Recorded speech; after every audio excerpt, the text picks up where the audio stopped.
Morning and salam to all. I hope you all have enjoyed your winter vacations and New Year. Now it's time to start your online classes. So in previous video I have explained you about this chapter. What we are going to study in this chapter. So in today's video I am going to start this chapter. So let us start the chapter. As we all know that, what Dalton said that? Dalton said that atoms are indivisible. Atoms are indivisible. Is this clear? Now, and for a long time, it was thought that atoms are indivisible so that they don't have any inner structure.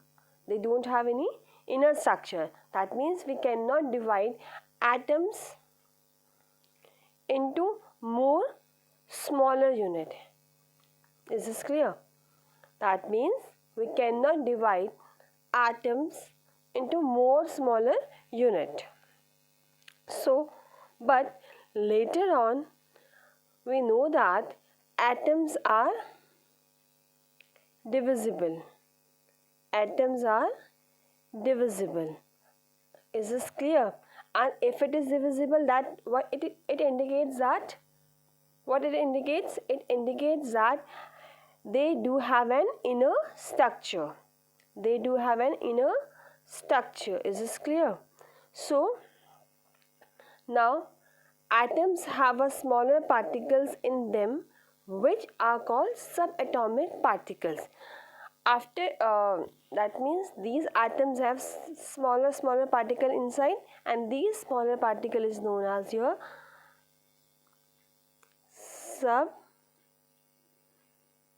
subatomic particle.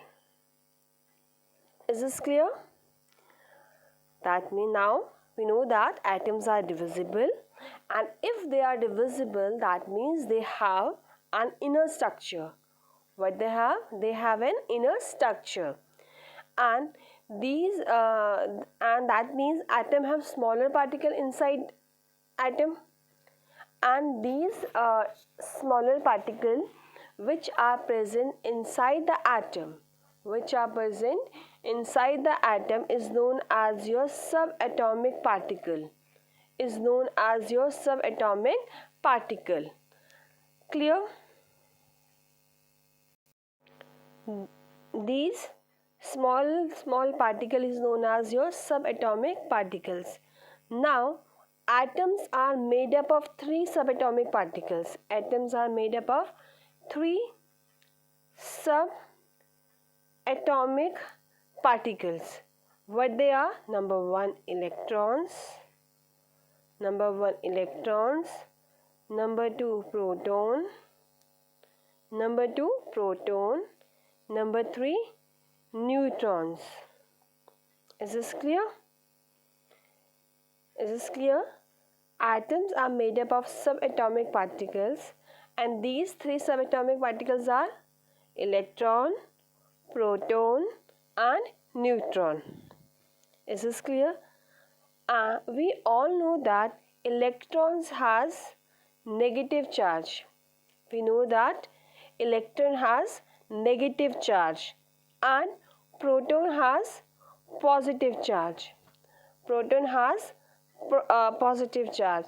And what about neutron? Tell me fast. What about neutron? Neutron has no charge. Is this clear?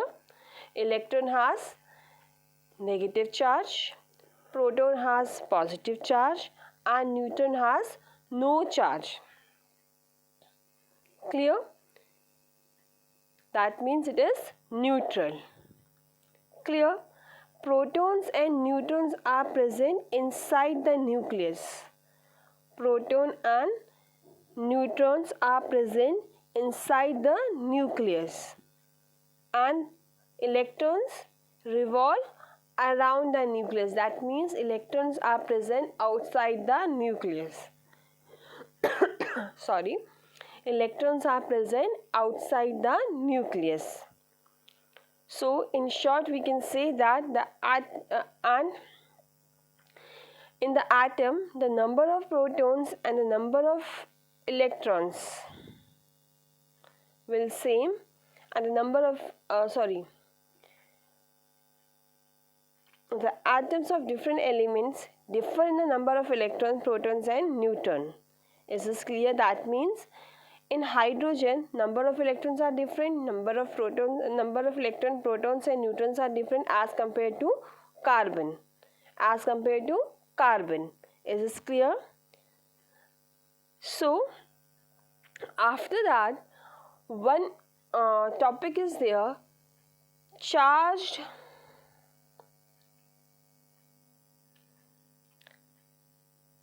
particle in matter.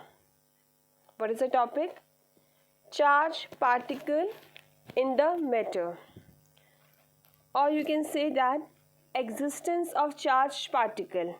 What it indicates? What do you mean by existence of charged particle? What do you mean by existence of charged particle? See, it means that there is something inside the matter. Okay, some particles are there. We know that. I have already explained you. Clear? So, that means you can divide atoms further. Clear? We know that as electrically charged body can attract the uncharged body or object. If one body is charged and this is charged body, and another body is uncharged, what do you mean by this? This means that, what do you mean by this? This means that this charged body will attract this uncharged body. Okay, I will give you the example of comb and the piece of paper. If you will rub your comb with your dry hair, not with a wet or oily hair, dry hair, what will happen? That comb will charge, and if you will put that comb to the piece of paper, small piece of paper, the paper will come and attract toward the comb. Why? Because that comb now is charged. So with this example, you can say that one charged body attracts another uncharged body. Is this clear? That by including opposite charge in them. Clear? Now, where does this electric charge come from? After this one question arises in your mind, where does this charge come from? As we know that as comb, example of comb, glass rod, etc. constitute matter, and matter is made up of a atom. Matter is made up of a atom. Now, if there is atom, there must be some particles. If there is atom, that means there must be some particle, and out of these particles, some particle must be charged particle present in the atom. Due to this, that comb attract the paper, or the glass rod attract the paper. Is this clear? Now, this is the introduction about the topic, or we can say that we have just recalled whatever we have studied in the previous chapter of atoms and molecule. Is this clear? Now, the topics which we are going to cover in this video are discovery of electron, discovery of proton, and discovery of neutron. Thomson model of the atom. These four topics which we are going to cover in this video. Discovery of electron, discovery of proton, discovery of neutron, Thomson model of the atom. Let us start with the discovery of electron. Let us start with the topic discovery of electron. Now, who is this? Tell me fast. J.J. Thomson. Who is this? He is J.J. Thomson. Now, the existence of electron in atom was discovered by J.J. Thomson. Who discovered the electron? J.J. Thomson. In which year? In 1897. Is this clear? The existence of electron in atom was shown by J.J. Thomson in 1897. Clear? Now, before this, I want to show the setup for this experiment. What apparatus he was used. Is this clear? Now, what this experiment called as? This experiment is known as Cathode Rays Experiment. The name of this experiment is Cathode Rays Experiment. Is this clear? This experiment is known as your Cathode Rays Experiment. Clear? Now, what are the things they used for this experiment?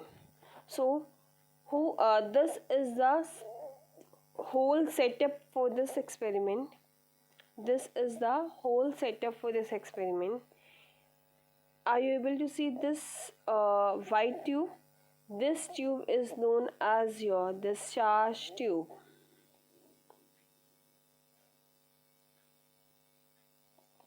Is this clear? This tube is known as your discharge tube. Clear? Here,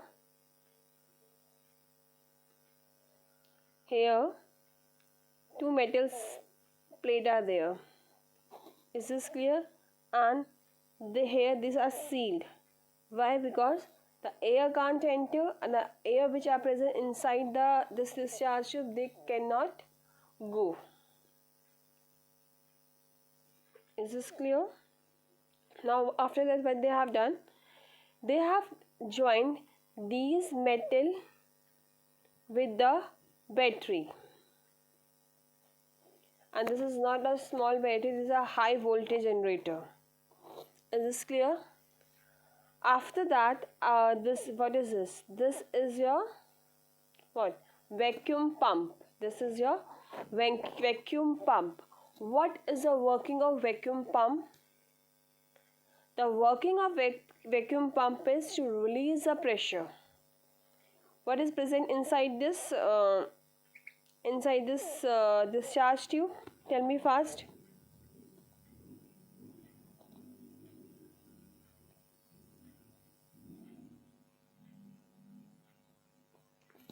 Tell me fast. Air. I told you that. Air. So, if you want to release that air, how you will release? Because here it is sealed. How you will release? You will release with the help of this vacuum pump. Is this clear? If you will down this knob, what will happen? Air will come out. And if air will come out, that means whatever the pressure present inside, it will decrease. Is this clear? I hope this setup is very clear to you. I will explain once more. This is your discharge tube. Is this clear? Here one fluorescent object is there. That is zinc sulfide. Is this clear? One discharge tube is there. Two metals are there which are connected to the battery. Clear? A vacuum pump is there and air present inside this discharge tube. Now, the part which is connected to the negative terminal of the battery, the part or the metal rod or the metal plate which is connected to the negative terminal of the battery, negative terminal of the battery is known as your cathode. Is known as your cathode, and which is connected to the positive terminal of the battery. Which is connected to the positive terminal of the battery is known as your anode. Is known as your anode. So cathode is the part which connected to the negative terminal of the battery, and anode is a part which is connected positive terminal of the battery. Is this clear? So this is the whole setup for the cathode ray experiment. Who performed this experiment? J.J. Thomson in 1897 performed this experiment. Is this clear? What Thomson had done? Thomson passed electricity at a high voltage. Okay, he passed what? Electricity. Okay, and the voltage was 10,000 volt. Clear? Now, and the pressure was 1 mm. Okay, normally atmospheric pressure is 760 mm. Here the pressure was 1 mm. Is this clear? And he noticed that nothing is going there. After that, what he did? He released some pressure. Okay, now he released some pressure. Now pressure is low there. Now pressure is come from 1 mm to 10 to the power minus 3 mm. Now pressure comes from 1 mm to 10 to the power minus 3 mm. Is this clear? Now when he passed electricity at high voltage through a gas, the pressure is very low. So through a gas at very low pressure taken in a discharge tube. Is this clear? After some time, stream of minute particles were given out by negative electrode. That means this. Clear? Now the stream because the stream are coming, or the particles are coming from the negative electrode, so this is known as your cathode ray. This is known as your cathode ray because this ray are coming from the negative electrode, and I told you the metal part which is connected to the negative terminal of the battery or generator is known as your cathode. So the ray, the stream of particles which are coming from the negative electrode are known as your cathode ray. Is this clear? Now the mass and charge of the cathode ray particle does not depend on the nature of gas taken in the discharge tube. Now this cathode ray, because these particles are coming from the cathode, so these particles will be negatively charged. Why? Because this because this is coming from this cathode, and I told you that cathode is negatively charged.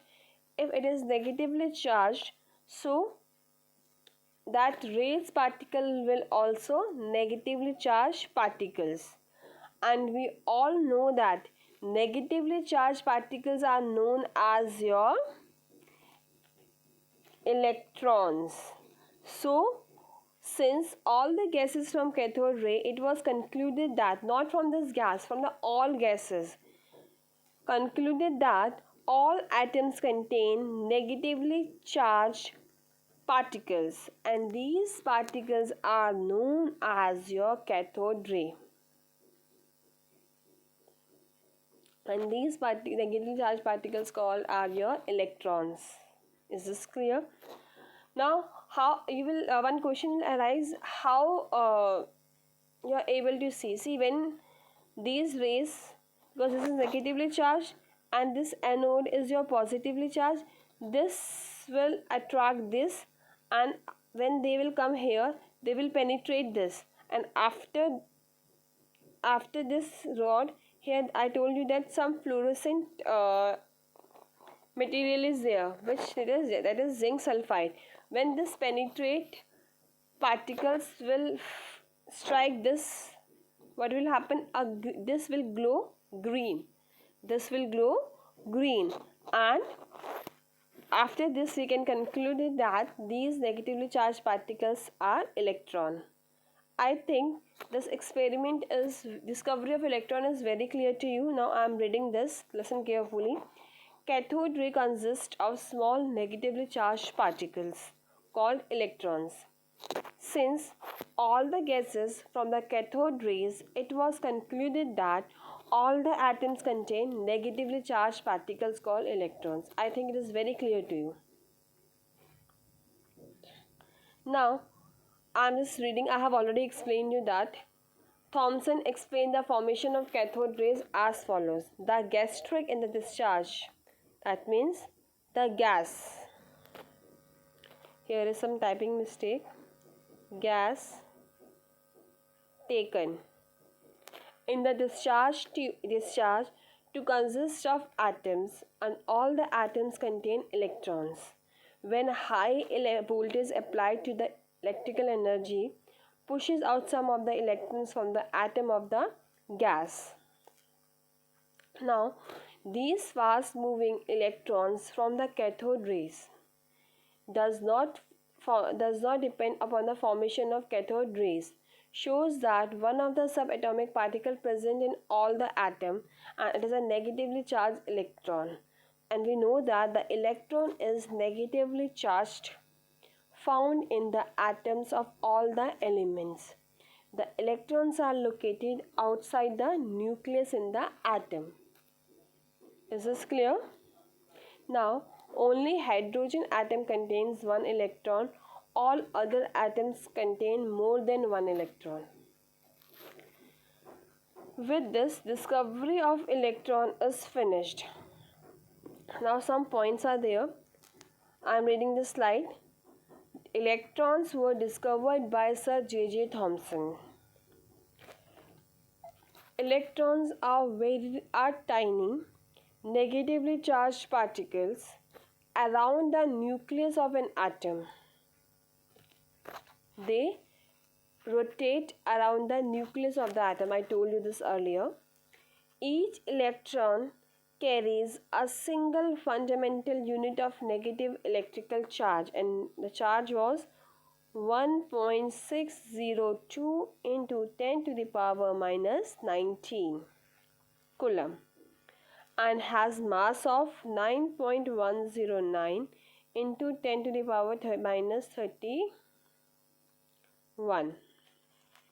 Clear? The electron is one of the lightest particles with a known mass. Electrons cannot be split into anything smaller. Also, electrons do not. Clear? It is that means electron cannot be split. It means more smaller unit. So, have any real size but are instead true. They have real size and they are instead true. Points in space that an electron and has radius of 0. This clear? Basically, they have each electron carries minus 1 charge. Discovery of electron is clear. Now, our next topic is discovery of proton. Our next topic is discovery of proton. Now, this is the image of E. Goldstein. This is the image of E. Goldstein.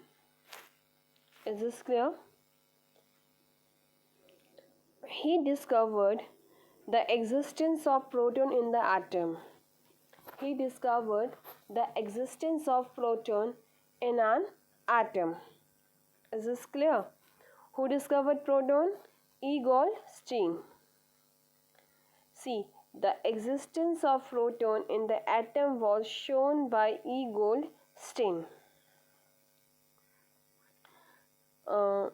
The setup is same as for the discovery of electron. The formation of cathode ray has shown that all atoms contain negatively charged particles, and that particles is known as your electrode. And we all know that atom is electrically neutral. We all know that your atom is electrically neutral. Is this clear? What do you mean by this? That means it electrically means it will contain some positively charged particle and some negatively charged particles, and if they are electrically neutral, that means the number of positively charged and the negatively charged is balanced. Clear? So that all the atoms contain positively charged, called proton. Now we will study how Goldstein explained the formation of proton. When Goldstein passed electricity at high voltage gas, how you will perform experiment? Voltage should be high and pressure should be low. Your voltage should be high and pressure should be low. So when Goldstein passed electricity at high voltage and low pressure taken in a discharge tube, streams of heavy particles were given out by anode also. Clear? And that is known as your anode rays. Same this. Now like this, some particles are come from here also. Wait, I have not.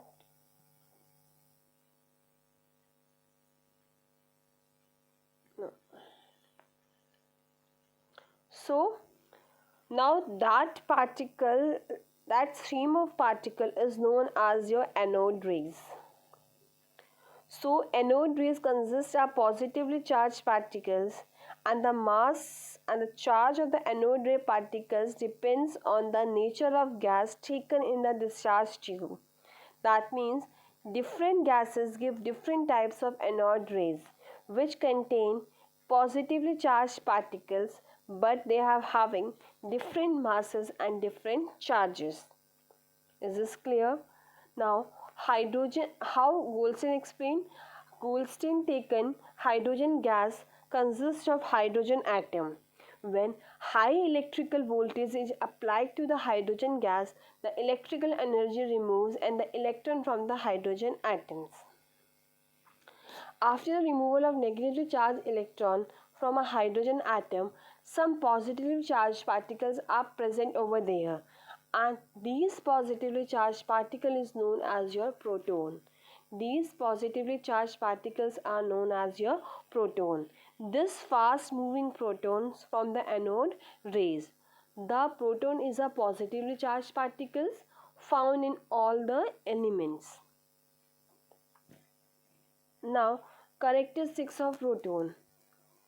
Relative mass of proton is 1U and the absolute mass is 1.6 into 10 to the power minus 24 gram. Clear? And the charge is +1, as we know that it is opposite of electron, and if electron will carry -1 charge, it will carry +1. The formation of cathode and anode rays on passing electricity through gas at very low pressure tell us that atom is not indivisible. It is made up of smaller particle, Actually, the formation of cathode rays tell us atom contains negatively charged electrons inside the atoms, where the formation of anode rays tell us that atom contains positively charged particles, and that particles is known as your proton. Is this clear? So, with this, I think discovery of proton and neutron, discovery of proton and electron is very clear to you. Now, our next topic is discovery of neutron. What is our next topic? Our next topic is discovery of neutron. So, who discovered neutron? James Chadwick. Who discovered neutron? James Chadwick. I am reading this slide. With this, this is very easy. You will able to understand. After the discovery of protons and electrons, it was noticed that all the masses of an atom cannot be accounted for on the basis of only protons and electrons present in it. For example, carbon atoms consist 6 protons and 6 electrons. Now, the mass of electron is so small it cannot be ignored. So, the atomic mass of carbon should be only 6U, which is mass of protons. This, however, is wrong because actual atomic mass of carbon is 12U. Then, how do we explain the extra 6 unit? This problem was solved by the James Chadwick in 1932. Who solved this problem? James Chadwick in 1932.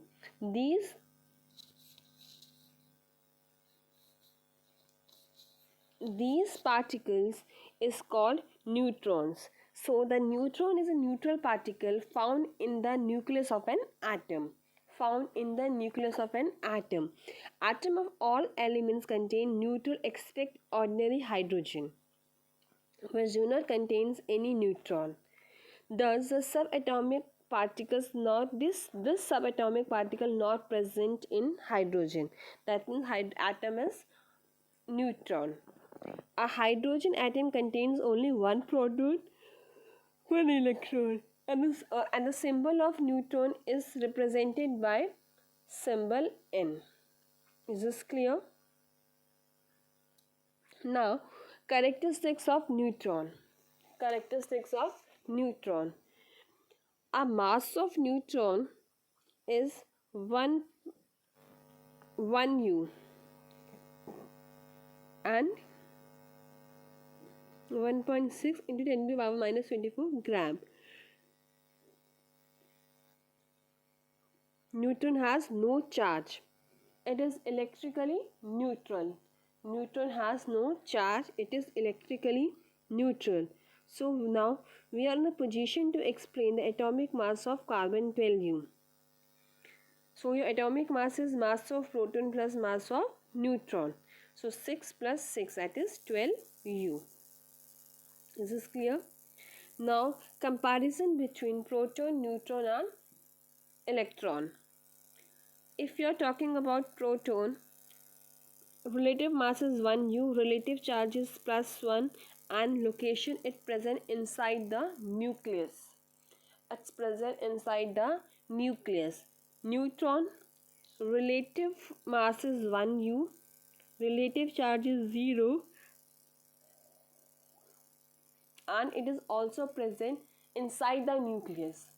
It is also present inside the nucleus. Electron, relative mass is 1 upon 1842 power 11, and relative charge is -1, and it is present outside the nucleus. Is this clear? With this we have done discovery of proton, neutron and electron. I was planning to explain this also, but I think this much is enough for today. This structure of an atom, Thomson model of an atom, I will explain next video. Otherwise everything will go from your up. I think with this discovery of electron, neutron and proton is very clear to you. If you are having any doubt, you can ask me. Thank you and Salam.